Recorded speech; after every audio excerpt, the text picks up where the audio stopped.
Gosh, I don't know that I've thought in those big of terms. You know, we think in terms of NIU, and if you go back to the '03 year with Coach Novak's team, they beat Iowa State, Alabama, and Maryland all in the same year, and so we've had good success outside of the conference. So that's probably promoted the conference's, you know, profile a little bit. But I think probably, yeah, in the last 4 or 5 years, that's taken more mention of that because other teams have had great success too. Yeah, you know, I've thought about that a lot, and I don't have a good answer for that. I probably think that it has to do with that the MAC, you know, it was probably running the spread before it was kind of nationally run as much as it is now. So offenses are maybe a little ahead of the defenses early on, although I think that's switching now. Defenses are coming back around. So probably somewhere in there is the answer. But I think also the other thing you get is, listen, you can play 5 offensive linemen, right? You can play up to 4 or 5 wide receivers. You can play 4 or 5 DBs. You know, you can play 4 linebackers if you want. You can only play 1 quarterback. So schools, you know, they may take 4 or 5 quarterbacks, but there are a lot of good quarterbacks out there. So a lot of guys don't go to a school because that school already took their one. So then all of a sudden the quarterback shuffle happens in recruiting, and you end up with a good one. Last 5 years, we've had pretty good quarterback play at NIU with Harnish and with Lynch. So I think the biggest thing you have to do, Luke, is you just have to be yourself. Like if you were that guy who's coming in and you got named the starter at NIU, that'd be my first advice. Just be yourself. Don't try to be Chandler. Don't try to be Jordan.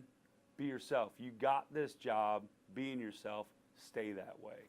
And offensive football is easy. Just do what the quarterback's good at. You know, if you do that, then you're usually pretty good. Yeah, well, yes, I think that offensive line, when you're talking about that, it's such a developmental position across the nation. Sometimes we think that, you know, 6'5", 315-pound kids are just born. You know, you got to kind of make them, you know. And that's true whether you're at Florida or you're at NIU. And so that development, you'll see that go with every school, is that when you get that older group of offensive linemen up front, they're usually bigger, stronger, and your run game's usually better because of it. Is the run game taking more of a precedence in the MAC? I think if you talk to every coach in the MAC, the first thing they'd say is they want balance offensively, but they want to run the football because, you know, you have to when it gets to November and it's, you know, we're on TV and all of a sudden it's -14 out. It's pretty tough to throw the ball. Well, there's a trade-off, isn't there? And let's talk about the negative to it first. Really, it's hard on the players because if you're doing a home game, they still got to go to class till noon that day. You know, and think about that. You're in class in calculus and you're thinking about that and you're trying to pay, and you got a game. You know when you're 18, 19 where your mind's going to be. So that's hard. So it presents some challenges. But the trade-off for it of the national exposure like you were talking about, and just, you know, you have a captive audience.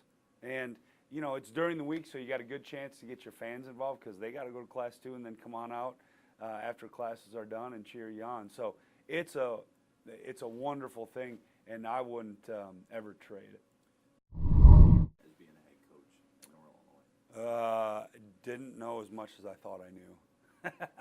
You know, that's the biggest thing is you want to be open-minded and learn, and you have to in this job.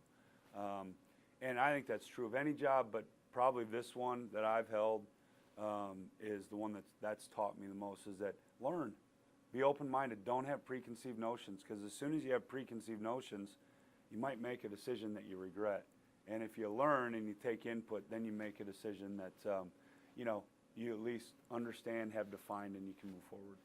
You know, I think we have the expectations where they are for us, and I think that every day we're eager to meet those expectations, and that's the way it should be, because you can't just show up and all of a sudden think you're going to be good. You gotta put in the work. So I'm a geek, dude. I'm a coach. I like the day-to-day grind.